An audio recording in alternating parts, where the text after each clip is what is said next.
And good evening, everybody. Welcome into Sports Talk South Carolina Radio Network. The governor of South Carolina, Nikki Haley, earlier today regarding Hurricane Matthew and the situation with the South Carolina and Georgia and the football game. I feel kind of terrible. I'm up here in Boston covering Clemson. In Boston tomorrow night, and the weather up here is just gorgeous. I'm sorry. It is absolutely beautiful. Fall. It's warm, 70 degrees. Downtown Boston was just awesome today. That's a great city. It's too bad they had the Red Sox here. The Red Sox somewhere else. I really love this. They do have the Celtics that help to offset that. Other than the Red Sox being here, it's a great town. But anyway, they're in Cleveland, though. They're not there. Well, believe me, you listen to Sports Talk Radio here. You don't even know. You listen to Sports Talk Radio in this town. Big Sports Talk station. Not a single mention. Of Clemson and Boston College. The number 3 ranked team in the country is in town to play tomorrow night. And it's all about the Red Sox and the Patriots and Brady and Gronkowski's injury and his future. Not even much to the Celtics, who are playing tonight down in Charlotte. So that's understandable. I mean, it's a Red Sox town, and then the Patriots right there. But anyway, the important news is what's going on back with you guys in South Carolina, the South Carolina-Georgia game. K-Mac, you've got some information courtesy of Teddy Hefner from his sources about what happened.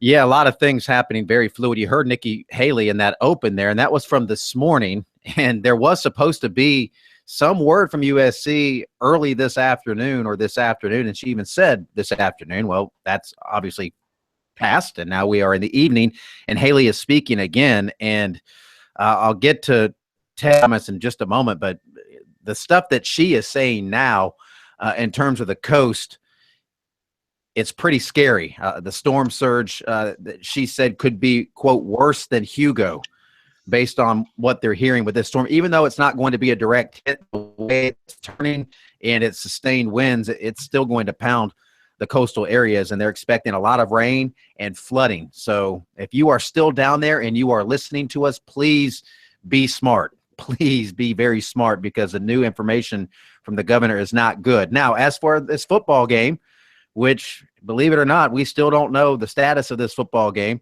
And Teddy Hefner did tweet a few minutes ago that he is hearing from his sources that right now it looks like Sunday as a potential for this game. I will say this, and that Sunday at 1 o'clock, the LSU-Florida game, if you missed that, it has been postponed. They're trying to figure out a date. LSU offered to have it at their place like they did with South Carolina last year. Florida politely declined. They're looking at November 19th.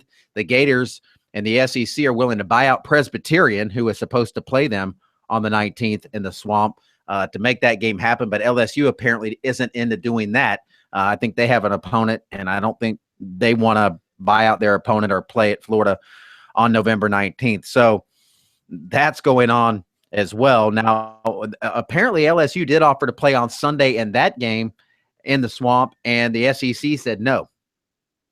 He wants a Sunday game. There are a lot of different things happening here, but hopefully by the end of the show, I am confident, guys, by the end of the show, we're going to get some word from South Carolina. I want to know what weight is put on both games, one being a division game and one a divisional game.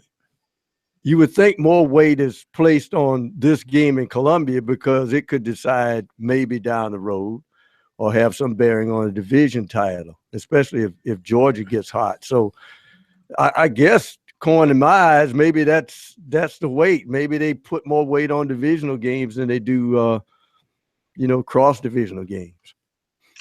Oh, I don't know. I mean, again, a lot goes into this.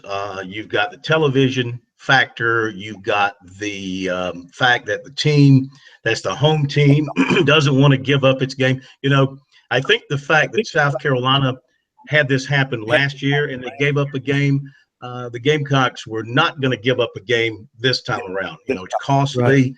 Right. It hurts your chances of victory. I mean, let's face it, had they even worked out anything with the Georgia Dome, I don't know how the ticket situation would have been handled, but there would have been a lot more Georgia fans in there than if the game had been in Columbia. So they're going to do everything in their power to keep this game in Columbia and give their team the best chance to win and give their fans the best opportunity to see their team play. So if it's 1 o'clock on Sunday afternoon, it must feel like the weather is going to be good enough.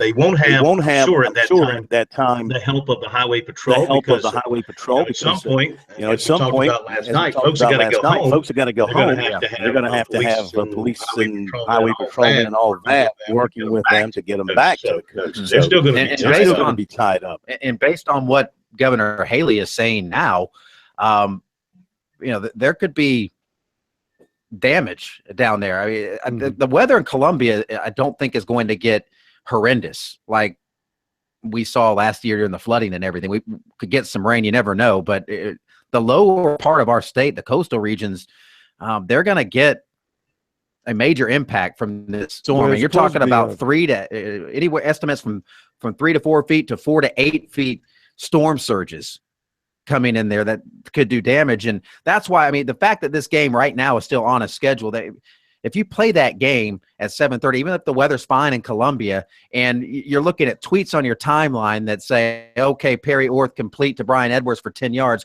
and 2 tweets later, it's National Guard rescuing people from a house in Charleston. That's not a good look. I mean, everybody's focused on this football. Not everybody, but some people are so caught up in this football game and really watching the quotes from the governor right now. We should really have our attention focused on the lower part of our state right now, which is bracing for an epic hurricane. Well, it's supposed to be a Category 4 when it hits Florida, I guess, early morning with winds of about 140 miles per hour. Now, once it gets to South Carolina, the last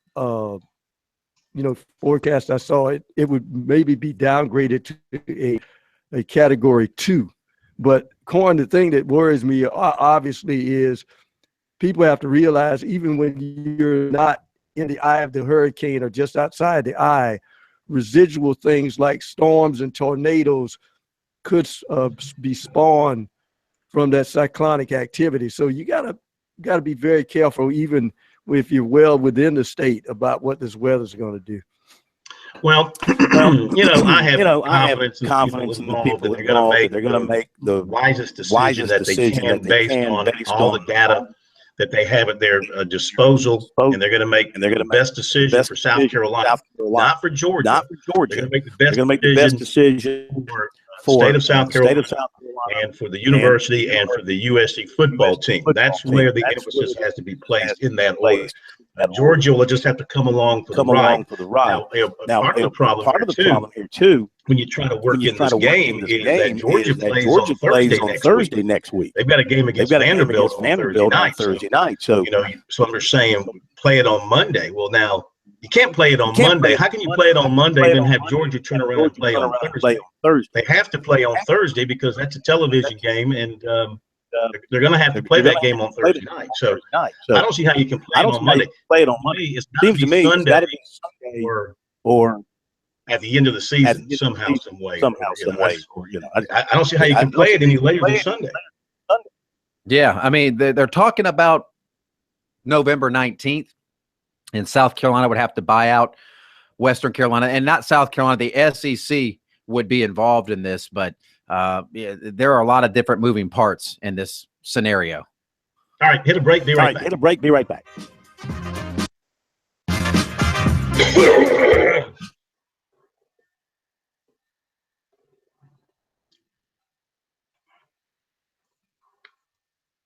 Yeah, that's not good. Very cool in my room. My room was very comfortable. Got a nice television set in front of me, watching the baseball game.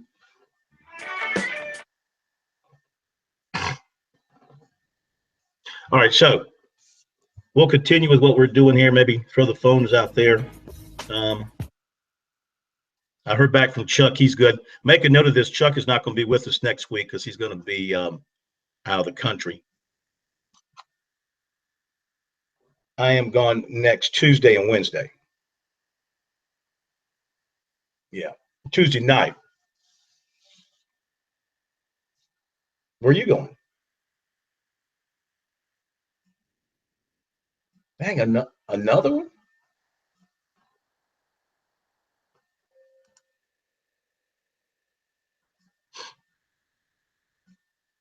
No. I'll go to Clemson. It's just Tuesday night.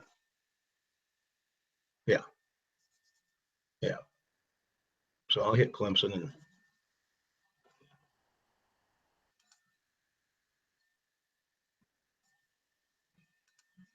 I sent him an email for 7:05.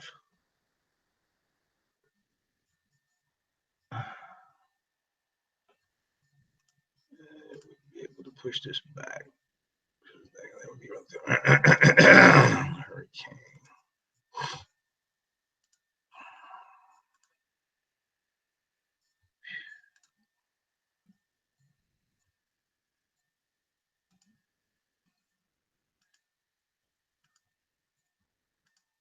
Yeah.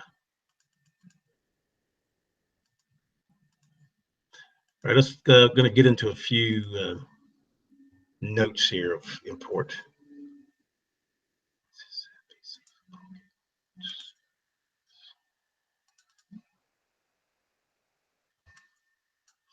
Oh, let's talk about. We can run a little of that Dabo from last night. No, I tell you what. Yeah, we can run a little bit of that Dabo and my Jordan Leggett interview.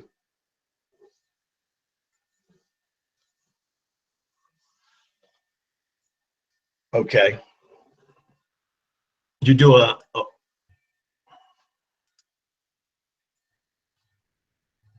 am. We'll be in a second. Yeah.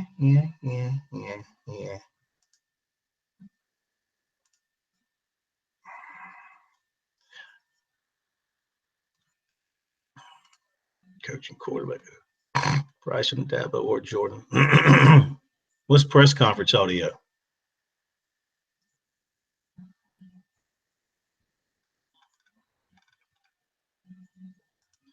No, they'll just put out a statement. I'll just put out a statement.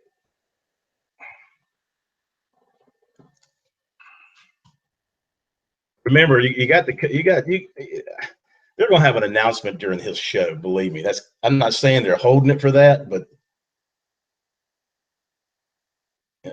I guarantee you there's going to be an announcement during the show. You can go ahead and write that down, take it to the bank. Just like, hell, they may be holding it for the SEC TV network at 7 o'clock. Who knows?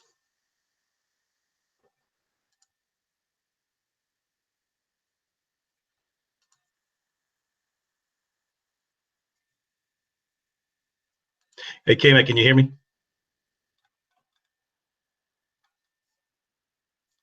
K-Mac. This is a text I get. Oh, shoot. I'll read it to you during the next break.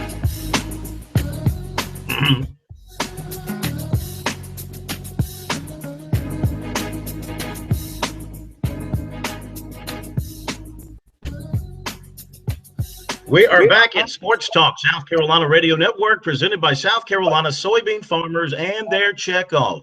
Learn more at scsoybeans.org, pork powered by soy.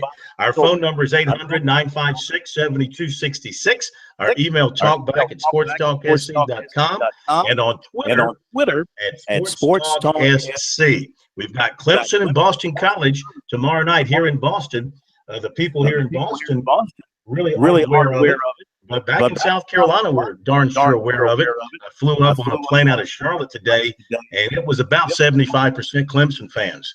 So there'll be a pretty good number of Tiger fans up here. They usually come up in about a group of 2,000 or 3,000 to Boston when they play up here every other year.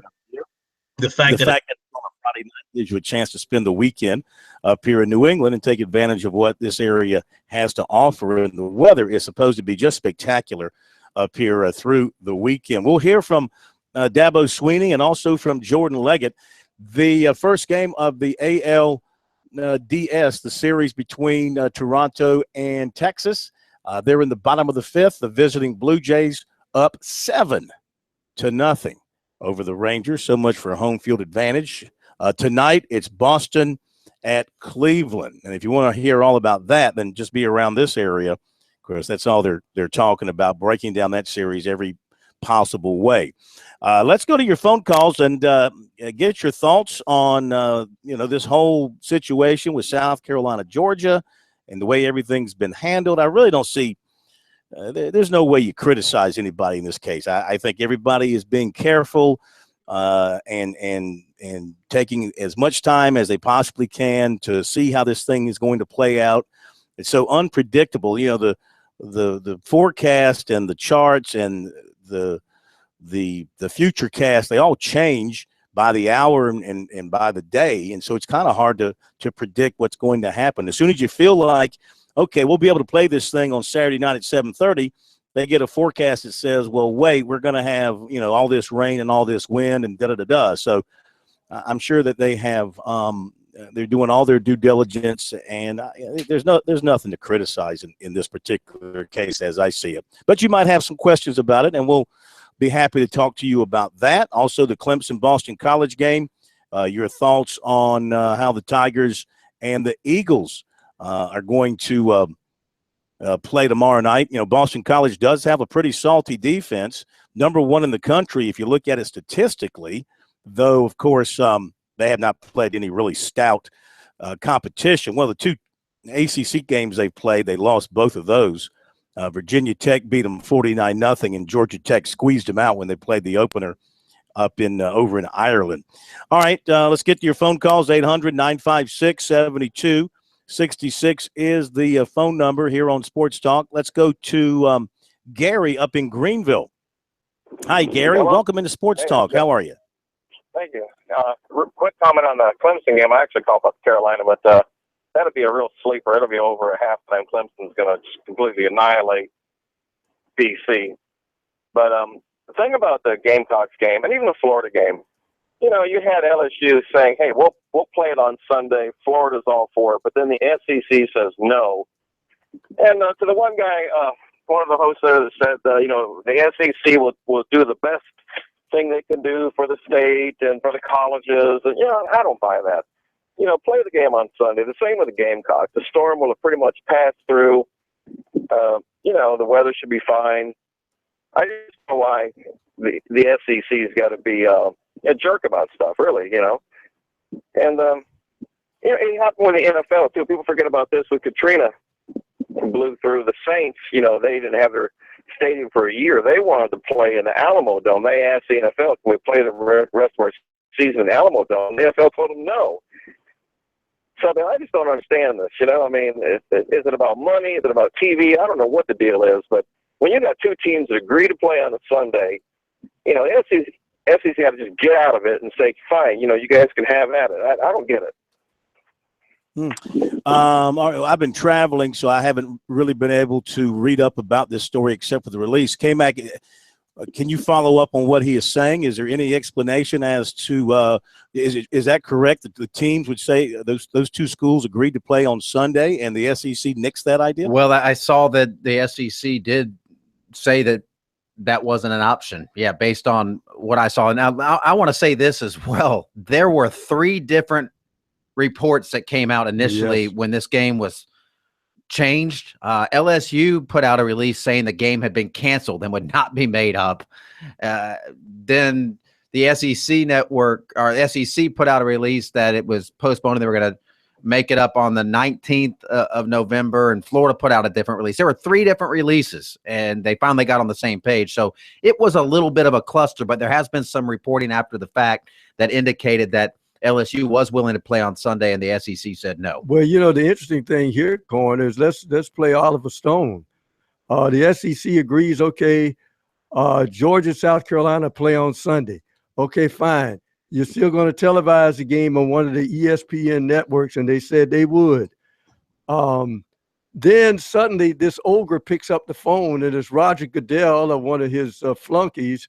And wait a minute, we can deal with y'all, you know, playing one SEC game, but y'all not having the SEC doubleheader on the ESPN networks, not in carry our Monday night game too. I don't know what's being played here. Yeah, that's obviously very possible. I don't know. Does the NFL worry about anything when they play their games on Sunday? They kind of feel like they're immune to much competition. But that's entire. Listen, anything is possible. I don't know why the SEC would say no. I'm trying to run some ideas through my head. I mean, if they're okay with South Carolina and Georgia playing on a Sunday, why would they be opposed to LSU and Florida? We don't know that they are. I mean, they're still on a conference call, according to the WACH here in Columbia that they're still hammering it out. We don't know if SEC is okay with them playing on a Sunday. My feeling is I mean, we don't know. I mean, until they make an announcement, we don't know what they're okay with. Well, I got a feeling. Call me. I got a feeling. A conspiralist here, whatever. Oh boy, you're not a truther, I hope. Muschamp has got his call-in show tonight. Tonight's Thursday, right? Muschamp has got his call-in show tonight at 7:00. I got a pretty good feeling that something will be announced a little bit after sometime after 7:00 tonight. I got a feeling that something's going to be announced between 7:00 and 8:00. It makes sense, if you're going to have an announcement, why not hold it for your teams and your coaches' show so you can have the exclusive content there. That's just my gut. Now, if they put something out between now and 7:00 for everybody to have, then so be it, and that's fine. I'd like to think. I got a feeling they're going to wait till after 7. I would like to think that they aren't that amateurish over there. I really would. And here's a tweet from John Whittle. Just came down from the Big Spur. He said South Carolina wanted to have a resolution today by 2:30. Felt like they could play Saturday night. He said, I'll be interested to hear the backstory. So they thought, I think, they had a shot to get this thing in. The storm intensified from the time we went off the air last night to this morning. The storm intensified to a Category 4. And it's a whole different animal than it was 24 hours ago. And like you were saying, Corn, that's the thing about a hurricane. They're just so unpredictable. They do feel like they have a pretty good idea on its path right now, but it's a dicey situation. The key point, K-Mac, is not only did it build in intensity, it slowed down. And what that means is you thought the weather would have blown over by Saturday. Now I think we're on a window where it's 10 to 12 hours beyond when they first predicted it would hit. So, some of the storm surge that you thought would hit at one point maybe hit even during the ball game if you played it on Saturday night. So there's a lot of things they're looking at right now. Well, I mean, the last thing I saw from the NOAA weather radar people was that, Columbia is going to get some rain and some wind, but, is not going to get hammered. Columbia we're talking about, not going to get hammered to the point where it's nothing more from a football standpoint than a typical rainstorm that might not have any lightning and that sort of stuff thrown into the mix, which would be a good thing. But again, all the other things have to come into play too when you're trying to make this decision, whether to play a game and when to play it. We got the coach and the quarterback coming up.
Okay, we're back at Sports. We go inside the huddle with the coach and the quarterback. Up next, this is Sports Talk.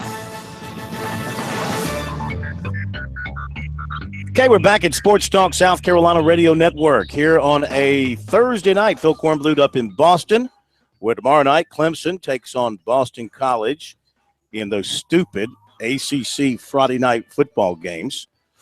Tonight, we've got a football game up at North Greenville. This should be a good one. North Greenville's got a good club. Citadel's got a great FCS team going this year, undefeated, ranked in the top 10. They're playing tonight up at North Greenville, moving that game out of Charleston, which was scheduled for Saturday. Let's welcome in the coach, Chuck Reedy, and the quarterback, former Gamecock star Steve Tannehill. Good to have the two of them with us once again. Chuck, when you were at Baylor, that goes back several years. Did you have to play any games on Friday night? Did the big, whatever it was back then, the Big 12, have any kind of a contract that made you guys play on Friday night? No, that was so far back, Phil. We didn't even have Thursday night games, so we didn't play Thursday or Friday. We played everything on Saturday. So what's your feeling as a coach about the fact that, in this case, Clemson's playing for the first time on Friday night under this package? ACC has this package. I mean, I know we all love football. We want to see it as often as possible. I think it makes the ACC look like a chump league playing on Friday night. Well, I think any time that you're playing on Friday nights and competing with high school football, that's not a good thing, but TV dictates everything, and, that's the way it is. But no, I'm certainly wouldn't be in favor of it. Like I said, high school football is so important that, you shouldn't be, competing with that. Steve, good to have you with us once again. Let's talk about the Clemson-Louisville game from Saturday night and those two high-powered quarterbacks who put on a show in many different ways. What did you take away from that game about the two quarterbacks? That was a great game to watch.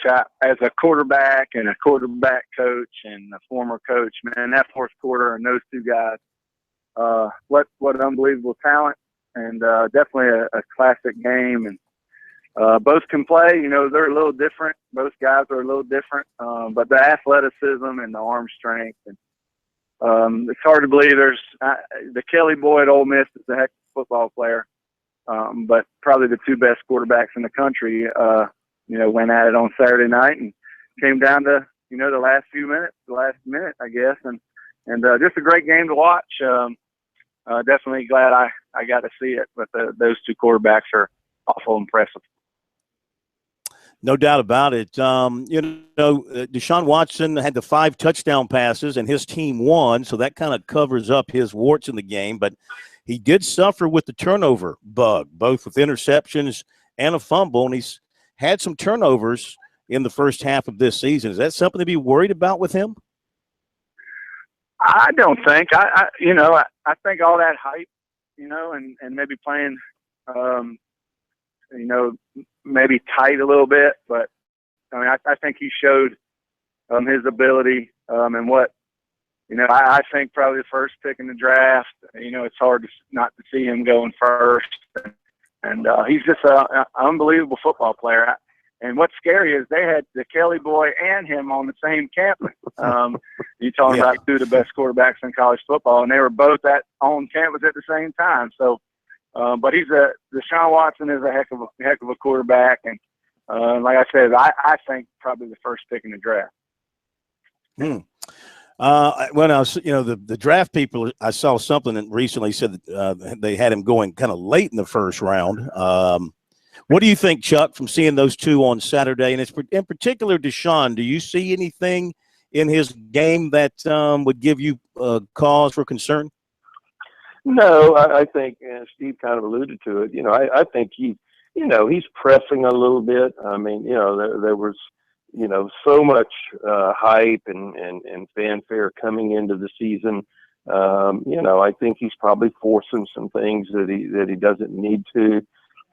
But the guy, he's so talented, and and he's such a great character guy. I would be shocked if he's not the first quarterback taken, and and that means he'll be taken real high. I couldn't imagine that he would go to late in the first round. I don't think that would be the case at all. But he's the guy rises to the occasion. I mean, when it comes time to make plays, he makes plays. Whether it be with his arm or with his feet. Like I said, I think he's probably pressed a little bit early on, but I think as the season goes along, he'll get back into a good rhythm. All right. What about Lamar Jackson and just his pure skills? Have you seen anybody quite like him? And I don't know if you consider Deshaun and Jackson to be similar style quarterbacks, and of course people cite Michael Vick, and that's going back 15 years or so. Have you seen anybody quite like him? Well, no. I mean, and he and Deshaun are, I think are very different.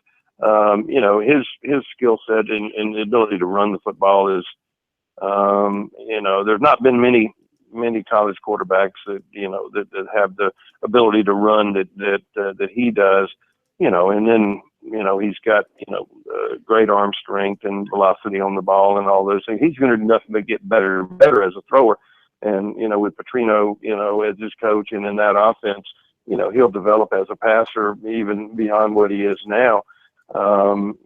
His future is certainly unlimited, but both of them, two great talents. There's no doubt about that.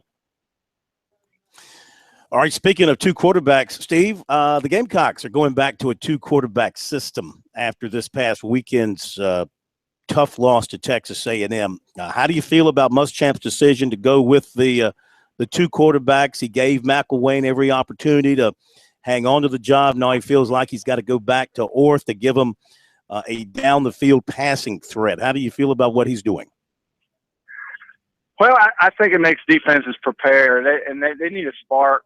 They need to find some offense. They average about 13 points a game. So if Perry can do that, and I think Perry's a hard worker and he'll give us everything he's got. But they do need to throw the ball down the field. And again, I'm kind of on the side of, if we're going to get beat, I did this as a coach. If we're going to lose, let's lose with the younger guy. I understand, wanting to give Orr some plays in there, and it does make the defense have to prepare for both guys, which are both different type players. So they need to find something on offense, and if that's the answer, then I give them credit for at least trying to figure out something to do more on offense. Chuck, what do you think of the Gamecocks' overall performance against A&M? I mean, a couple of missed field goals and then fumbling away a punt return at the end that would have given them a chance. Did you see, even though it was a loss, did you see it was as a step forward in the fact that they were in this game in the fourth quarter? Yeah, I thought they competed, much better, than they, have, up to this point against a good football team. I think they had to make a change at quarterback at the time. McElwain's going to be a good player, but he's struggling throwing the football, and of course they had their two best receivers out, and that didn't help. But I think it's a good thing to get Orth in there to be able to, especially if they've got those guys back, to be able to throw the ball down the field some and continue to bring McElwain along and let him get snaps and whatever. I'll tell you the thing that the guy that impressed me was Dowdle, if that's how you say his name. I don't know, Rico Dowdle or whatever. He's a running back. He's the best running back they got. And, I think you can see that guy really, really, really, step forward. All right, hang on. We'll come right back to you and let you finish on that. That's a pretty strong observation there based on the few carries he got. We'll be right back.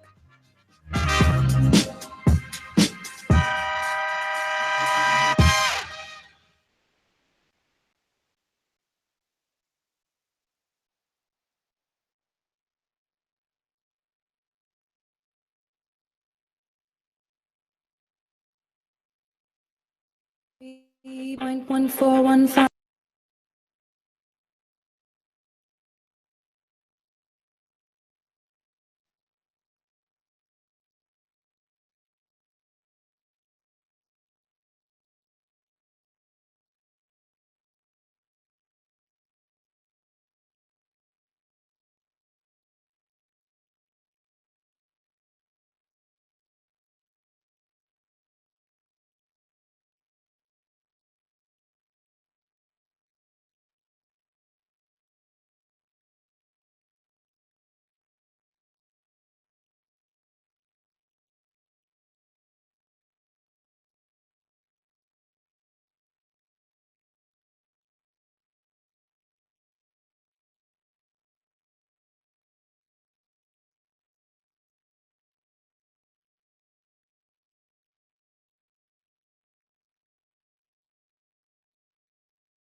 Point 14159265389779323846264338847950288419716. Hey, we're back with you. It's Sports Talk South Carolina Radio Network. We remind you to score big with Founders Federal Credit Union. Founders has convenient office locations at USC and at Clemson, and ATMs at Clemson and Converse, Limestone and PC, USC and USC Lancaster, Winthrop, and York Tech. Visit foundersfcu.com for a full listing to find an ATM or an office near you. Hey, if you're not a member, just visit relaxjoinfounders.com to see if you qualify for membership. Founders Federal Credit Union, federally insured by NCUA. All right, Chuck, so you said that just based on what you saw and the relatively few carries that he got on Saturday, you believe Rico Dowdle is USC's best running back, better than David Williams and better than A.J. Turner. Yeah, I do. I tell you what he did. He goes north and south. He's behind his pads. I mean, he's always going forward. But you know, he sees the creases. You know, just from what we saw on Saturday. You know, here's a guy that's only practiced a week, I think, and you know, he was very impressive. You know, I think, you know, as they go forward, I think you'll see him really rise to the top. I mean, because it looked to me like he's got more size than Turner, and certainly got more vision than David Williams. All right. Governor Haley, in a press conference just a few moments ago, made this statement, quote, "I am begging you to understand the seriousness of this storm," end quote, which really makes those of us in the sports world who are, you know, begging for this game to be played look a little small. Mm-hmm. And I just wonder if they should just forget about it and wait for this stuff to clear up. Steve, are you hearing anything from your folks over at USC about what's going on with them? Yeah, you would think I'd get some insider information, but I can't get any either because I guess they're still waiting. I would expect something tonight, at least some info tonight. You know, I've heard maybe move it to Sunday. I've heard Monday. I think it's going to be played, you know, at Williams-Brice. The day might change. You know, I think the storm and everything I'm seeing is supposed to be out of here Saturday at some point. You know, maybe playing it on Sunday ain't a bad thing. We don't have a pro team in the state of South Carolina, so I know the Panthers, but they're in North Carolina. You know, I wouldn't have a problem playing it on Sunday or even Monday. Hey, a game like that, you know, you change it to one of those other days. You know, that's a good opportunity to pull the upset on primetime TV. Yeah, again, the problem with Monday is that Georgia's playing Thursday against Vanderbilt. I don't think they'd make Georgia play Monday, Thursday. Is that Thursday or is that Saturday? I thought it don't. Georgia doesn't play on Thursdays. Georgia's never played a Thursday night game. I don't think they have.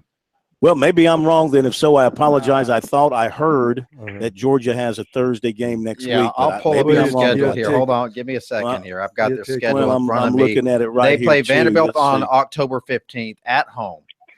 So, no, that's next Saturday. Okay, so I'm totally wrong about that. Yeah. So they could play on Monday. Yeah, I mean, Clemson played Saturday night and then went to Boston College on a Friday night. So this is a home game, and they're not even traveling that far. Well, I'll tell you what, Court, I got to tell you that Coach Reedy was preaching to the choir because, you know, we've even seen tweets from Marcus Lattimore bragging on this kid before he even practiced. Coach Reedy, the question I had for you is because South Carolina on 3rd and 2, 3, 4 yards, you know they have to throw to get a first down. With Dowdle in the game, you have a feeling that maybe even on 3rd and 2 or 3rd and 3, it's a running down. And how does that help not only the running game but the passing game? Well, 3rd and 2 is definitely a running down, in my opinion. You know, now 3rd and 3 stretches it a little bit, but you know, they've got to have a running threat. They've got to have somebody to be able to run the football so that, you know, it'll open up the passing game and create, you know, better opportunities to throw the football, especially play action passes and what have you. And you know, I'm you know, as Steve was saying, you know, let's give that young guy a chance. I mean, I know A.J. Turner is a redshirt freshman as well, but, you know, he doesn't look like he's an every down back.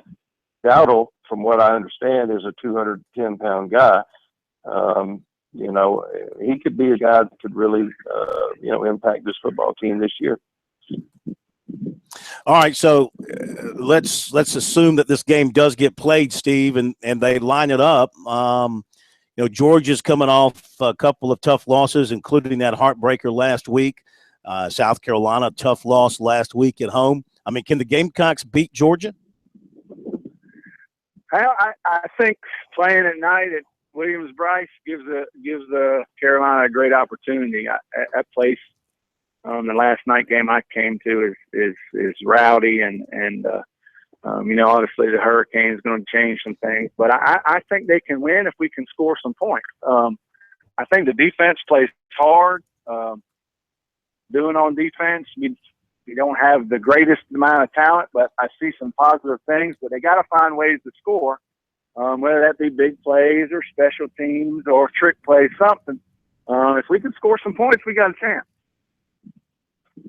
Well, that would certainly help because they're not scoring many, Coach. Yeah. Phil, can I, Phil? Yeah, go. Yeah. I was going to interject. Play the sucker on Saturday night. Should be gone. Like Steve said, play that daggone thing on Saturday night. I mean, all the people from the Low Country are going to be in Columbia anyway, so they're going to come to the game, and and they've got a chance to win. And to get the 6 wins, which we talked about all year, that they need to do, this is their last great chance, other than the 3 remaining, Missouri and Massachusetts and Western Carolina. This is one they can get. Georgia's, if you watch them, they're not a great football team, and this is probably the best chance South Carolina has to get another win against a decent opponent. Steve, you're seeing a lot of folks who have come into town to get away from the storm coming by your place. Steve Tannehill's group therapy down there in 5 Points. Yeah. When you cancel school for 3 days, you know what the college kids are going to do. So it's been a crazy week already.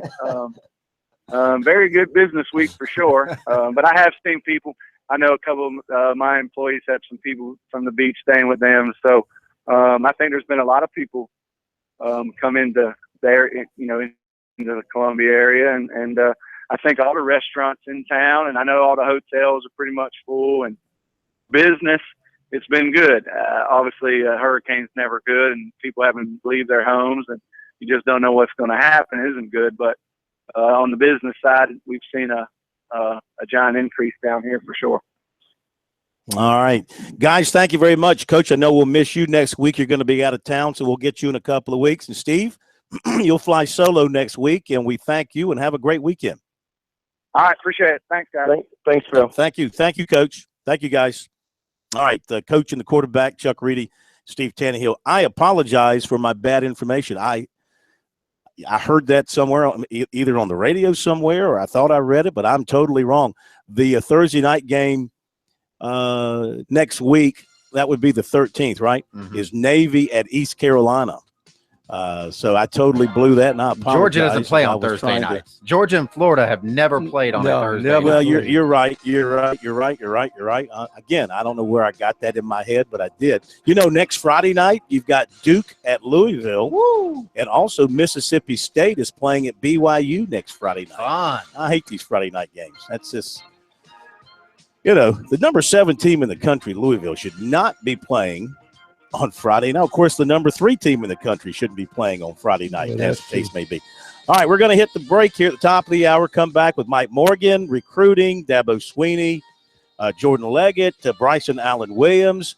My hunch is we'll hear something from South Carolina in this next hour because they've got their call-in show coming up. I just have that feeling you're going to hear something during the next hour. We'll pass it along to you when it gets over to us.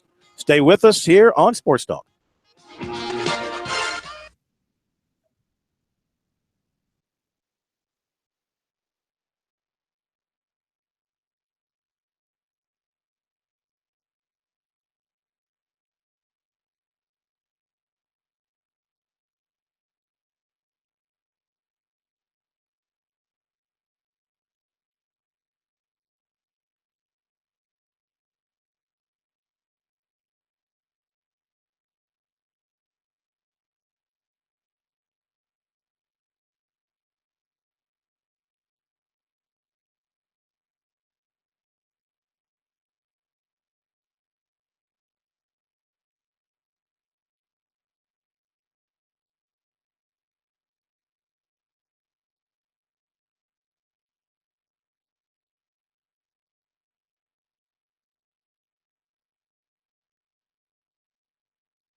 Live from Columbia, this is Sports Talk on the South Carolina Radio Network. Be a part of tonight's show. Call us at 800-956-7266 or email talkback@sportstalksc.com. Now, here are your hosts for Sports Talk, Phil Kornbluth, Kevin McCrary, and Tom Hayes. We are back. It's a busy edition of Sports Talk, South Carolina Radio Network on a Thursday night. Phil Kornbluth up in Boston. Tomorrow night, it'll be Clemson and Boston College going at it over in Chestnut Hill. You know, the Tigers have won 5 in a row over BC, but the games have been pretty close, and it was low scoring when they won up here a couple of years ago. And Boston College, with their defense last year, played that high-powered Clemson offense about as well as anybody did last year. But BC's problem was last year and still is this year offense. They just are not able to produce much offense, not many points at all. They have the transfer quarterback from Kentucky, the graduate students. Who, he was bounced out of his job at Kentucky. But he is an experienced guy, and he's a big guy with a big arm. He's also a big target in there. Clemson will have a chance to run up its sack total tomorrow night. And they get Austin Bryant back. You know, he's going to be anxious to get in there and get some action. So looking forward to that, even though it is on a Friday night. That kind of stinks. Other than that, glad to be up here in Boston. And we're still waiting on news on South Carolina and Georgia. Let's welcome in Mike Morgan. Morgan on the move here on Sports Talk. The multi-talented, multi-award-winning, that's a bit of an exaggeration. Even the first part was a bit of an exaggeration. Just overall nice guy. Mike Morgan, brought to you by Play It Again Sports in Columbia. Chris Mosley and the gang. Now, they're nice people. They have everything you need in the way of golf equipment, fitness equipment, water sports, and more, located at Bauer Parkway in Harbison, and by Founders Federal Credit Union. Check out foundersfcu.com and learn how they can assist you in all of your financial needs. All right, so Mike with us at this point? Did I hear something in my headset? Mike is here? Okay, good. I heard something in my headset. I wasn't sure if there was an issue. Mike, good to have you with us. And where are you off to this weekend? I am off to Arkansas, doing a little radio, Arkansas against Alabama. So I'll go from Little Rock last week to Fayetteville this week in a game that I actually think could be fairly competitive. I know it's one of those games that everybody's going to chalk down as an automatic W for Alabama, and they're justifiably favored. But I do like some of the things that Arkansas can do that could make that game interesting. So looking forward to it. Yeah, well, at least you'll be far away from the weather. You're not going to have to worry about any of that stuff out in the middle of the country. What do you think about, just from your standpoint, watching developments here in Columbia, the developments with Florida and LSU? We still haven't heard anything on Florida State and Miami. How that game could be played is mind-boggling. It's crazy. I have a lot of family in South Florida, so needless to say, I've been working the phones today, just making sure everybody's okay, and it's kind of crazy down there. But from the same standpoint, as crazy as it is, the people that live down there, they go through this. It seems like at least once a year there's the threat of this, and then every few years the big one comes, and those folks are more prepared to handle it than cities that get hit that don't ordinarily get hit. When Tuscaloosa got nailed by their tornado, I mean, that was tragic and so devastating, in part because people there just are not used to seeing that. Remember here, we were all, I can't remember if you were here, Corn, but I know I was there, and a lot of media people were in Atlanta for the SEC basketball tournament when they had the tornado. I think it was in 2008. That was crazy. And depending on what time you went in and out of that arena, you could have gotten hit by debris. Luckily, some weird things happened that there was very few injuries or deaths due to that. But it's nuts. Down here, much like you guys are trying to figure out what's the situation with South Carolina, Georgia, here on Atlanta Sports Talk Radio today, you've got a bunch of people. Well, my source says he doesn't really know anything. Well, my source says he knows even less. It's been a contest of who has less reliable information. Nobody knows anything down here in terms of when that game is going to be played. And it sounds like in the brief time I had a chance to hear you guys today, not many people know up there either. So it's kind of a big mystery. But, such is the case when Mother Nature starts to pull off a fast one like this one. Well, I know you were idle last weekend, so no doubt you got a chance to watch a lot of college football, watch some of the top teams in the country, and I'm sure you were zoned in on Clemson and Louisville. And the way Clemson won, and the way Louisville played, certainly you have to hold Clemson. It's still in high regard, and the pollsters are at number 3. But Louisville should not be forgotten about when it comes to the conversation of the 4 teams moving forward, especially if they run the table, beat Houston in November at Houston. If they can do that, they have to be considered for a spot if they can win out the rest of the way. I think there's no question about it. I think if you're looking at it big picture wise, here's the key. Louisville wants Washington to lose. And depending on which game the Huskies do lose, if in fact they lose, that could be the golden ticket for Louisville to get back in the playoff and for the ACC to have 2 of the 4 teams in the playoff. And nobody in their right mind would have thought that. But the Big 12 is out. I can't see any scenario where a Big 12 team is going to get in.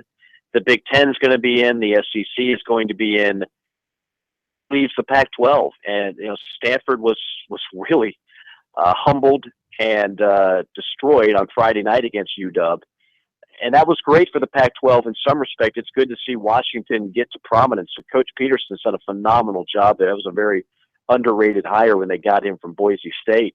But they've got to keep going now. They can't trip up. And if they do, the Pac-12 just does not have a whole lot of cachet at this point where everybody is high on Louisville.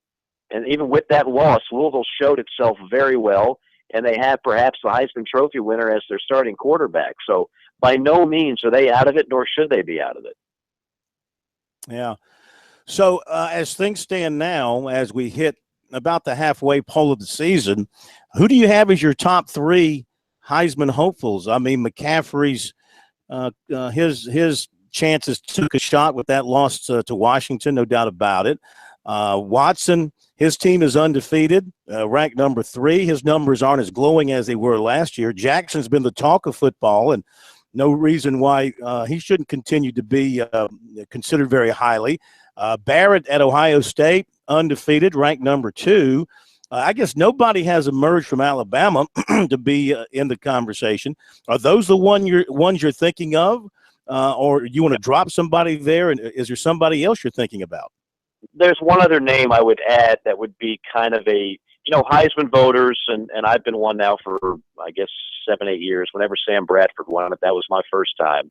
And for the record, I voted McCaffrey number 1 last year. I thought he had one of the best seasons in the history of college football. And no knock on Derrick Henry, but I've seen that act before, where a good back in front of an incredibly talented offensive line in an Alabama offense is going to put up monster numbers, and he did that. But that, to me, wasn't enough to put him over McCaffrey. This year, I don't think McCaffrey is going to get it. I don't think he's going to get enough touches.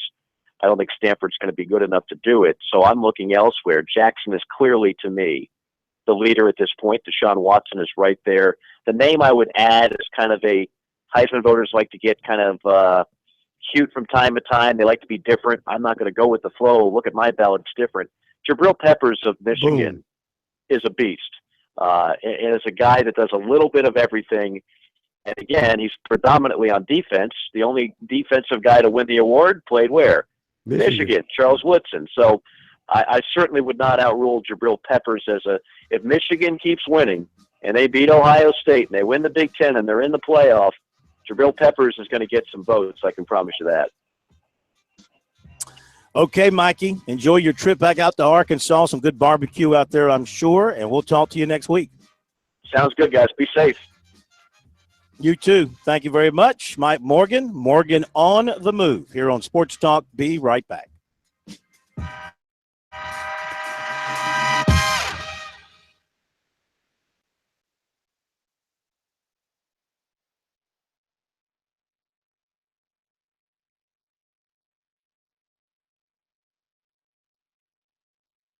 .1415.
No, we're all a team. We win together, we lose together. So, we have no frustration with our offense. They're continuing to work. We know that they're young.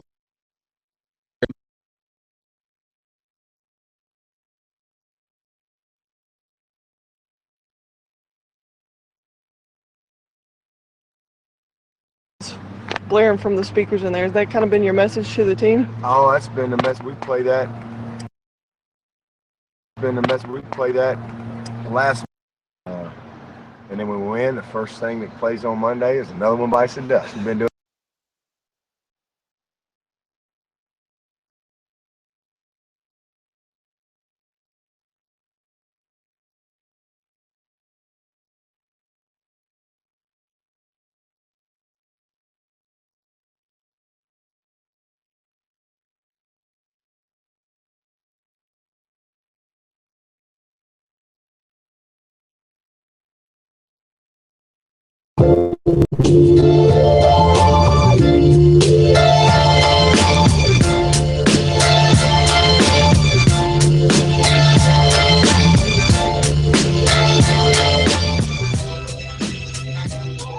Okay, we're back. Sports Talk, South Carolina Radio Network on this Thursday night. Phil Kornblut up in Boston. Everybody else back in Columbia. 800-956-7266 is the number if you want to join us here on Sports Talk. Love to have you on board.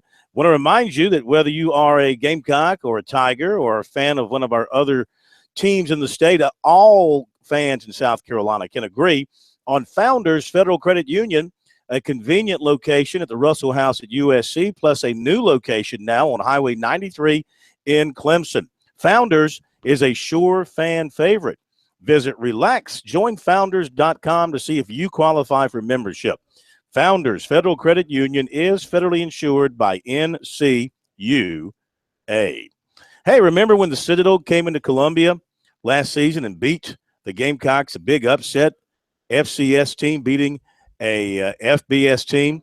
Well, they're in a battle right now with North Greenville. They got stopped on 4th and goal. The Bulldogs did at the 1, and then North Greenville had a 98-yard touchdown pass for a 7-0 lead.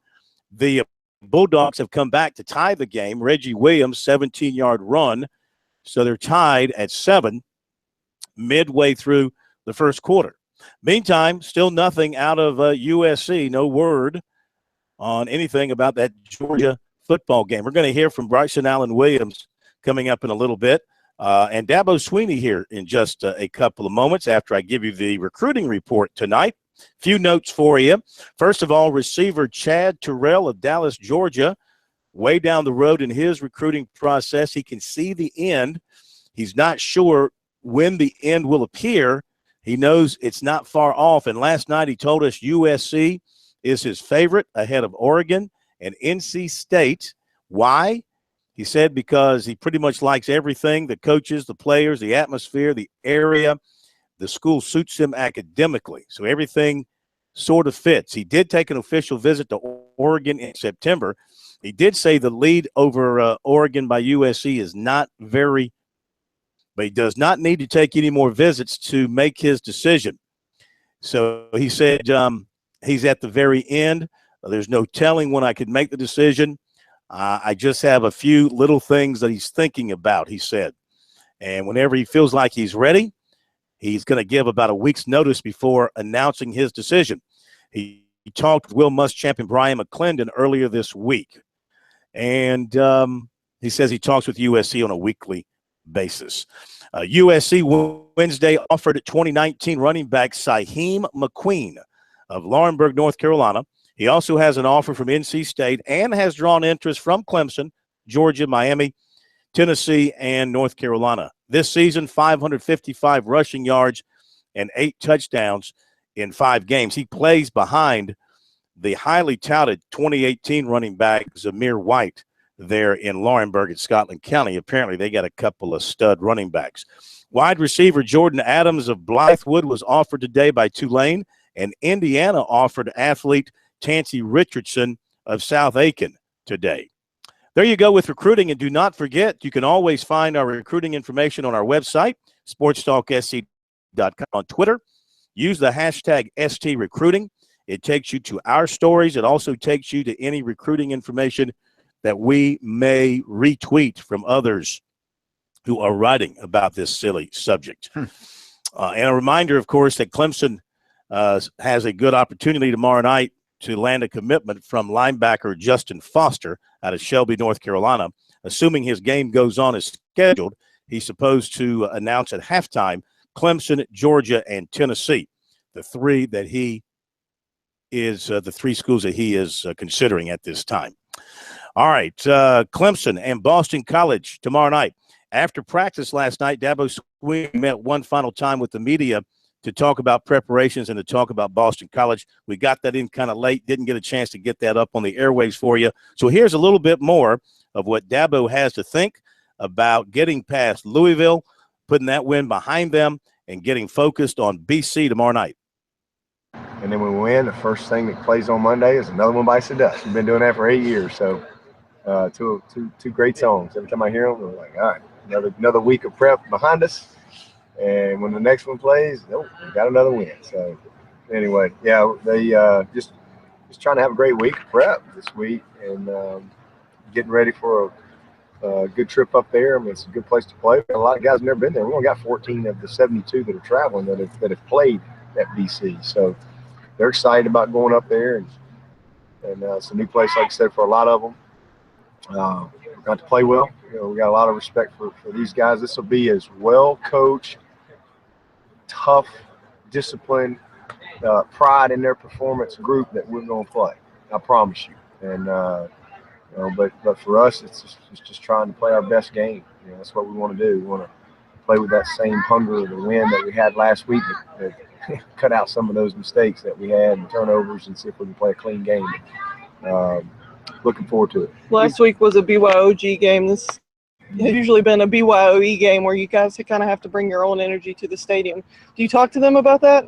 No, there's a great energy in that stadium, man. This is the red bandana game. It's Friday night. There'll be a great crowd, I'm sure. So we're looking forward to it. I think it's going to be a lot of fun. You'd obviously like to have a normal week, but you mentioned after the long break, after the Georgia Tech game, there's a little bit of a malaise. The first practice, you had to kick them in the butt a little. But you mentioned with the short week for Georgia Tech and then the short week again this week has been really good intensity right out of the gates. Is it good from that standpoint and that it instills, kind of forces that sense of urgency? Yeah, I think so. I mean, it's the continuity of our schedule has been hard, and I'm looking forward to that after this game, getting on some type of routine. But these guys have done what we needed them to do. I thought Sunday and Monday were really good practices. Yesterday, I thought we were a little sluggish, but I think we were all running on adrenaline on Sunday and Monday, and then yesterday kind of caught up with us a little bit. So really challenged the guys to get some rest, challenged the coaches to try to get a little bit more rest because they haven't had a day off. You just go straight through. So I felt like today they were really dialed in, and we're over here in the morning at 9:30 for meetings and game prep and make the trip up there. But thankful that we're playing at night, so they got a little time to get some rest.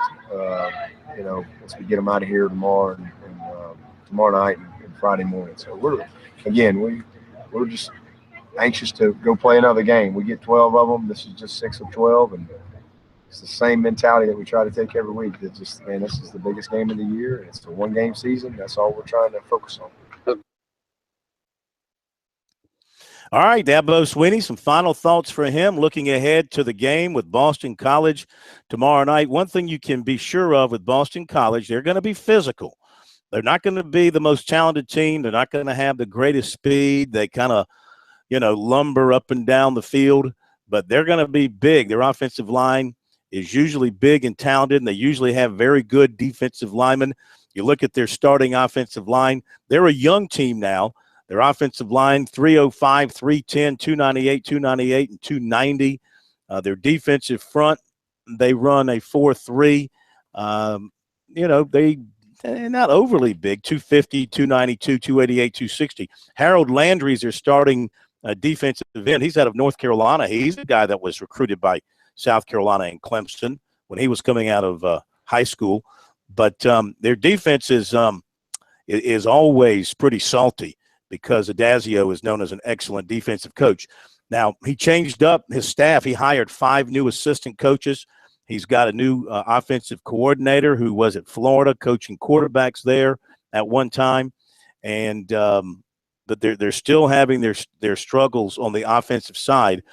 We mentioned the quarterback, the transfer from Kentucky, Patrick Towles, in their game last week, which they won, and it was kind of a nondescript thing. They had little trouble with Buffalo last week, 35-3. He did have his best game. Threw for over 230 yards, I think. Good completion percentage. But again, he's not facing Buffalo defense. He's not facing Wagner's defense. He's going to be facing Clemson's defense. Opportunity for the Clemson defensive front to get sacks and for the secondary to get picks. We'll be right back.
We are back. Sports Talk, South Carolina Radio Network. Phil Kornblut here in Boston. Everybody else back there in Columbia. Back to your phone calls in a moment. Got to catch up on some important news stuff that we need to mention here.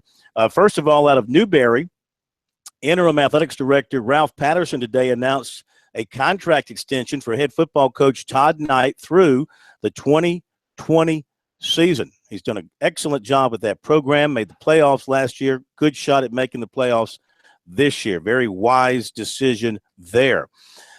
The ACC has wrapped up its I guess its fall meetings and announced today they're expanding the baseball tournament field to 12 and a new format.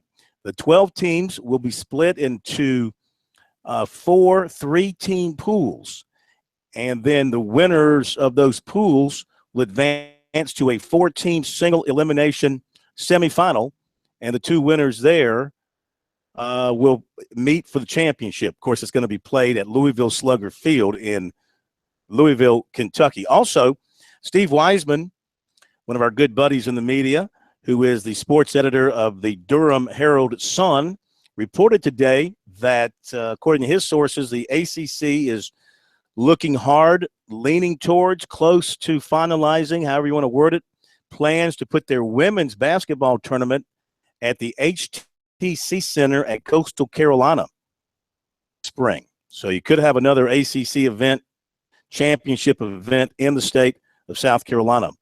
From Bovado in Las Vegas, the college basketball championship odds: Duke now 4-1, Kentucky 15-2, Kansas and Villanova 10-1, and Arizona 16-1. This came out last night. We did not get a chance to mention it, but I wanted to touch on it. The NCAA Division I Football Oversight Committee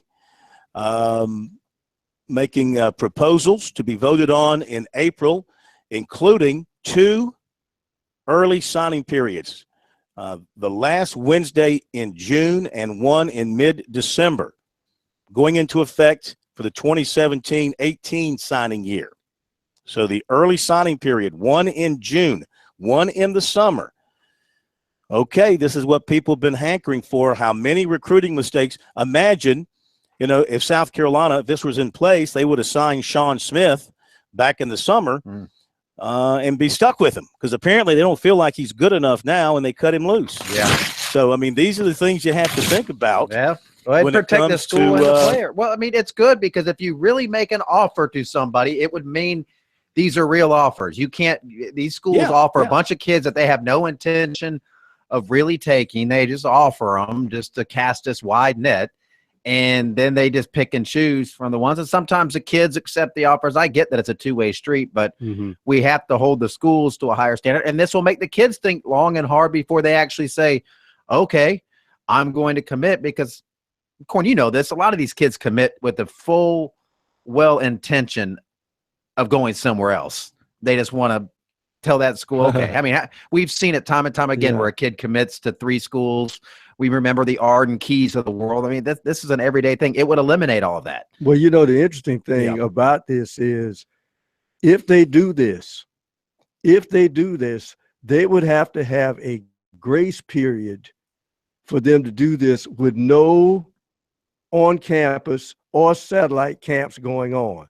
Because I could see guys right now practicing and they throw something in their face. If you sign this right now, you committed to us. We would like to take your commitment right now. And you don't want to see that kind of hard sell doing a breaking news. Yes. Breaking news out of USC. 7:30 Saturday. We've got the breaking news that everybody's been waiting for. Tight end Hayden Hurst has won the punt return job. Oh, okay. Yeah. And what is he going to return? The Gamecocks are going to send their tight ends out to return punts whenever they play Georgia. Well, this is not. I'm sure he's under instructions. Just catch the damn ball. If you happen to move forward a couple of yards, that'll be fine. But just catch it. This is nothing new I'm because sure that's what the instructions will be. Yeah, remember, Corn, this is nothing new because remember when Lou Holt saw so many fumbles on punts, he just put a guy back there with secure hands. So we've seen this before. Yeah. Okay. I think we're good now. I think I've caught up on one other thing this committee proposed is that they add another assistant football coach to the football coaching staffs for FBS. Just what we need now. Yeah. All right, let's go to Cockett in Columbia for our next phone call. Cockett, how are you? Welcome into Sports Talk. And by the way, the Blue Jays have finished off the Rangers 10-1. What you got for us, Cockett? Yes. How you doing today? Terrific. I was wondering when they're gonna call me Speedy instead of calling me that name. Are we going to have did you go to court and officially change your name? Is this something legal? No, it's just Speedy. Are we going to have this game this Saturday and win by, or is it going to be on Monday or Sunday? Sunday. I don't know. There's been no announcement yet. We're still in the dark. I really thought they were going to say something during Muschamp's show tonight, but nothing has come out yet. No, this is bizarre. This is bizarre, right? This isn't just me that thinks this is really, really strange how they put out a release 24 hours ago that said they're going to announce something today. Nikki Haley this morning said they're going to make an announcement this afternoon. Ray Tanner told Teddy Hefner this morning that it'll be early this afternoon, and here we are, 7:45, and nobody knows anything. There are hotel rooms that are still booked by the Georgia football team, Georgia fans, that probably could be released to people that are fleeing a Category 4 storm. We're in a state of emergency. The governor just said take the storm seriously, said the storm surges could be worse than Hugo, and we're still going. There's a game right now at 7:39 Saturday night. I tell you, man, I don't know what to say about this mom. Yeah, I forgot she is a Clemson grad, but she's probably just as dysfunctional as Hillary. She needs to hang out with Hillary. But and all saying that, by the way, Cockett. Let's eliminate the Clemson stuff with the governor here. Okay, come on. That's something to have fun with, but it's not serious. Yeah, yes, sir. Let me say this to the pro. Your boys looking pretty good. Them Birds, they're looking really playing good football. They took care of Cam Newton and his little football team. For you get one guy to get 300 yards. That tells me a lot about the Panthers. I know where their organization going, right down the toilet, because they got no running game, they got no defense. You give away your best corner, and I just feel sorry for them. I really do. I just really feel sorry for them that the Panthers was in the Super Bowl last year, and now they look like they're not going to make the playoffs. Well, they still could. I mean, it is early, but I'm with you. I just didn't like them having those corners out on the island against Julio Jones. You're just asking for it as far as that's concerned. But it's still early. I mean, the Panthers can still right the ship. Oh, of course. Cam, he's still in the protocol for the concussion. Who knows if he's going to play? But Derek Anderson's a very capable backup, and they're capable of winning with him on Monday night. All right, thank you, Cockett. Let me give you tonight's high school football reports as we head towards another weekend of a little bit of high school football. There's many games going on tonight, to be quite honest with you. We'll pass along some scores as soon as we get some eyes on them. And our report is brought to you by Farm Bureau Insurance. With new auto insurance rates from Farm Bureau, you could be saving a whole lot of money. Even if you've received a quote before, rates are now more competitive than ever. Get a free quote today from your local Farm Bureau insurance agent. Take a look at some stats compiled by the High School Sports Report as we head towards the latter part of the season. And your leading rushers, Ryan Smith, Anderson Cavaliers with 1,113 yards. Cotrez Cook of Gilbert with 1,080 yards. In passing, Corey Fields of Baptist Hill, 2,197 yards and 24 touchdowns. Gage Maloney of Northwestern, 2,024 yards and 19 touchdowns. Leading receiver, Richard Bailey of Baptist Hill, 681 yards and 7 touchdowns. We'll be right back here on Sports Talk.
the other night.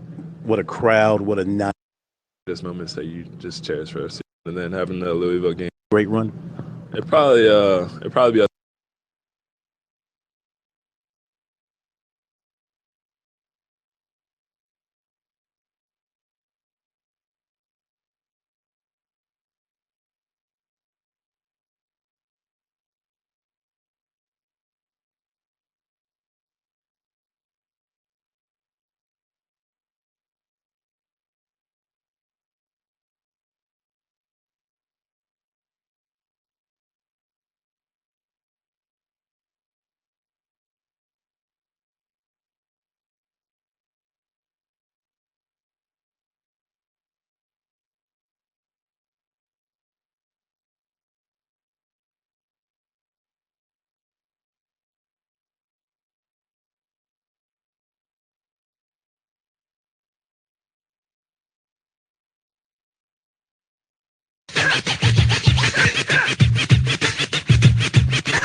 Okay, back with you on Sports Talk. We got news here on the South Carolina State game with Bethune-Cookman.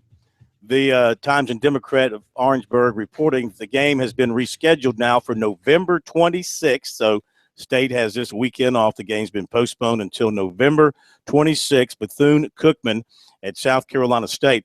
This weekend, the Air Force Reserve Celebration Bowl Trophy Tour was supposed to be in Orangeburg. And so it'll have to be rescheduled perhaps for that weekend. The tour stop is going to places all around the country. This, of course, in conjunction with the Celebration Bowl, which pits the champion of the MEAC against the champion of the SWAC, I believe it is, right? Southwest Athletic Conference.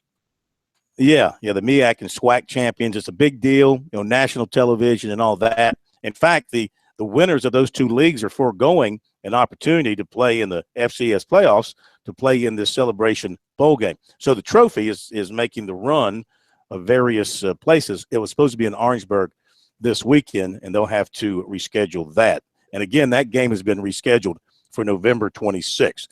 What is on schedule is Clemson and Boston College tomorrow night here in Boston. Had a chance to talk with the Tigers tight end Jordan Leggett this week about that win over Louisville and asked him how the whole deal, the surrounding, the atmosphere, the game, how it compared to some other big ones he's played in.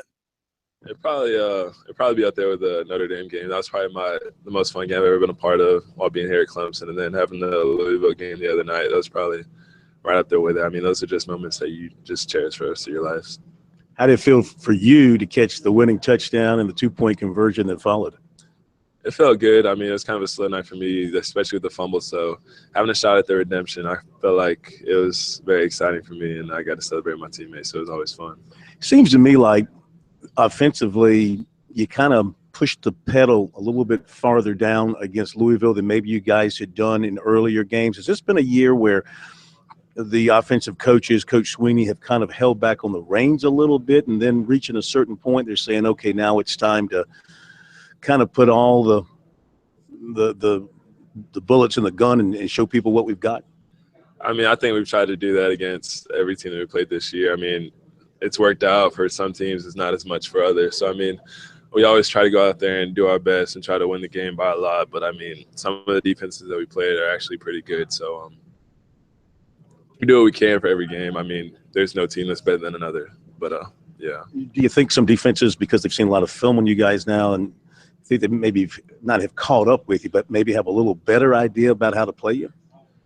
Yeah, I definitely would think so. I mean, that's kind of how defenses plan. I mean, they see what worked for this offense against this defense and how they can fix it and just base it off of that. So, I mean, after the Auburn game, that was a pretty close game. And then having Troy come in the next day, I feel like they were very prepared for us. And we weren't expecting it at all. So that's what I feel like defenses are going to just do throughout the season, just prepare based off of what the defense in front of them did wrong and did right kind of thing. The reason I asked those two questions is, maybe the bar's just been set too high for you guys offensively. I think people expect you to come out and average 40-something points a game and 500 yards a game because you know, last year you finished up with all those games over 500 yards and all those points, and the offense looked so good in the national championship game. Maybe the bar was just the expectations were set too high starting out the season. I would definitely say, I mean, some of the previous offenses have been pretty dominant. I mean, even last year, this was probably the most dominant I've ever been on. But at the end of the day, as long as we get the win, it doesn't really matter based on stats and stuff like that. Just because we get the win, then we're doing something right, and then we could just move on to the next game and just go from there. I mean, it doesn't matter if you win by 1 point or by 21 points. As long as you keep winning, you're going to end up where you want to be at the end of the season. But do you feel the Louisville game maybe, you know, is a step towards getting to that level of expectation and that level of fluidity on offense that people expect? I definitely think so. I think we had a pretty dominant game in the first half, and then throughout the third quarter, just with turnovers and stuff like that, I thought we kind of fell off a little bit. But we finished strong, especially with that last second drive that we had. So I think our offense is definitely getting there. But like I said, we got to cut down that turnovers and just go out there with a more mentality of just not turning the ball over and just doing our job. I know when you guys are not on the field, you're over on the side, you're meeting with your coaches and discussing things, but did you get a chance to watch Lamar Jackson at all from your sideline perspective? Yeah, where I sit on the sideline, I'm pretty much just staring right up at the big jumbotron. So whenever the coaches aren't talking to me, I'm just sitting there watching the defense play. And it was a pretty fun game to watch, just having him back there in the backfield. I mean, he is definitely an incredible player, and he's definitely going to win a lot more games this year. So, what impressed you the most about him? Just his acceleration. I mean, it's pretty ridiculous how whenever he catches the ball, the time that he gets from where he's at to the line of scrimmage is just incredible. And just the way he runs with it. And then I thought, I mean, coming to this game, I mean, all right, he can run the ball, but he doesn't have really a strong arm, but he was definitely spinning it out there as well. So, I mean, he's definitely going to be a dominant quarterback, and I can see him coming out probably the #1 quarterback in his draft class. So. All right, Jordan Leggett, Clemson tight end, now the all-time touchdown receptions leader at tight end for the Tigers. All right, we've got some news, K-Mac, on plans for the USC-Georgia game. I knew it would come out. Oh, right at the very end, too. They made you wait till the last segment of their radio show, and they still have not put out any official release. So, yeah, I'm sure that is just a coincidence that they would never hold vital information involving a natural disaster to boost their own radio show. But it is going to be moved to Sunday in the afternoon. Will Muschamp said the time will probably be released later this evening, he said. But time TBA, but the game will now be played on Sunday and not Saturday. All right, very good. Citadel up on North Greenville now, 14-7, 9:46 to go in the second quarter. Have we got time for the what the phone comments? Let's roll. We've had some what the phone comments sitting in there and maturing. They've been maturing. You know, we want our comments to be mature. They've been maturing like a fine wine. Yeah. So all right, go ahead, John Mart. Let's roll them out there and see what we got. Welcome. This is an announcement from the Clemson Sports Department. Hi, I'm Tim Buttready with Clemson's football update. The Friday night ACC high school game will feature the Clemson Kitties against the Boston College Sparrows. Those planning to attend the game should arrive early because a crowd of around 14 to 15,000 is expected, and with about 2,000 more watching on TV. Don't worry about Clemson's home and away attendance numbers because I will give the official attendance as between 22 and 24,000. Recently, I asked ACC Commissioner John Swafford about scheduling a possible playoff contender playing a high school game. With a grin, he replied, "You know how much I love Clemson, and I'll assure you that as long as I'm in this job, every chance I get, I'll treat Clemson this way." Thank you. This is Tim Buttready from Clemson Sports. All right. Have we got time for the second one there, Drumart?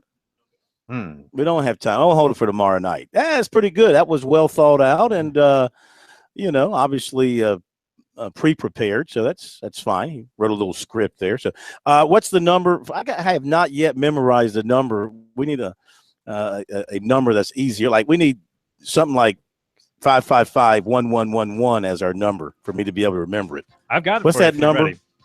Yeah, go ahead. Lay it out there. All right, we've got 803 509 2705. That's the phone line at 803 509 2705. That guy sounded suspiciously like Leonard's Losers guy. Leonard's Postosis. He really did. Okay, so what do we know? South Carolina, Georgia will be on Sunday afternoon. Time to be announced. After church. It would be wise for them not to go up against the Packers game on Sunday. Okay, that would be my one piece of advice. Outside of that, I think that will do it. Have a great night. Hope everybody is, hanging on down there. We'll be with you tomorrow night from here in Boston, leading up to the Clemson BC kickoff at 7:30 for K-Mac and the Pro and Jarmart Corn from Beantown. We'll see you tomorrow night.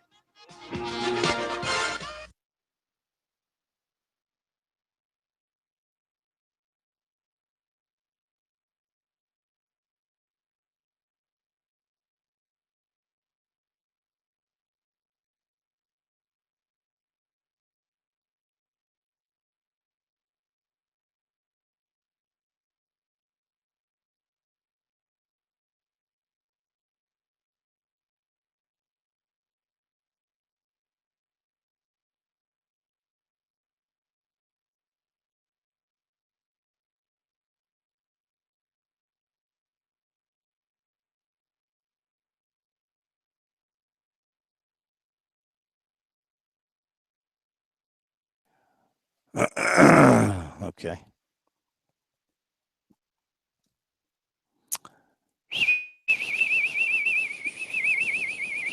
Coming down in 3, 2, 1. Wide receiver Chad Terrell of Dallas is well down the road in his recruiting process, and right now he's got USC as his favorite, slightly ahead of Oregon, and NC State is also in the mix. Terrell said that he really likes everything about lost my place.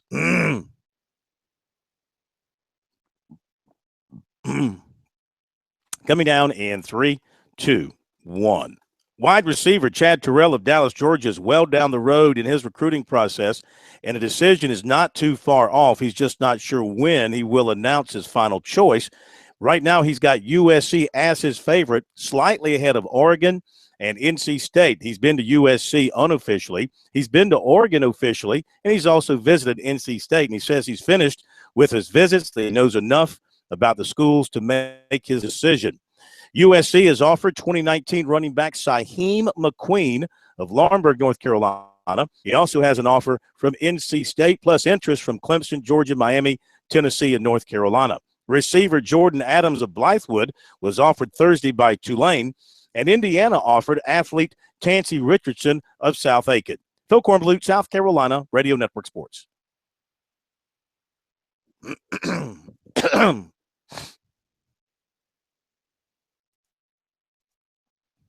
Wide receiver Chad Terrell of Dallas, Georgia is well down the road in his recruiting process, and a decision is not too far off. He's just not sure when he will announce his final choice.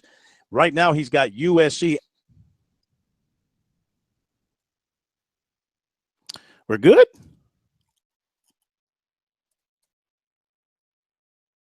Okay, good deal. Well, listen, good job, everybody. Thought we did everything we could do. Thought the coach and the quarterback were excellent. And Mike was really good, so I thought our segments were good. Now, I haven't gotten any picks back, so tell everybody to get their picks back to me if you want to get it up on the board.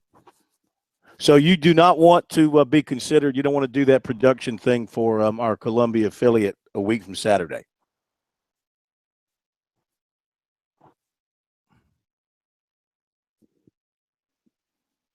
Yeah. Yeah. Okay. That's fine. Your choice. Money. I guess you don't need the money. I guess we're paying you so well, you just don't need the money. No, I will be on a golf course next Saturday. I can promise you that. I don't know, but I'll be on one somewhere at the beach. If there is a beach, I'm not sure there is a beach. If there's a beach still standing and there's golf courses still there, I plan to be on one. If my house is still standing down there, I'm really worried that we're going to have that sucker get blown away. All right. I will be with you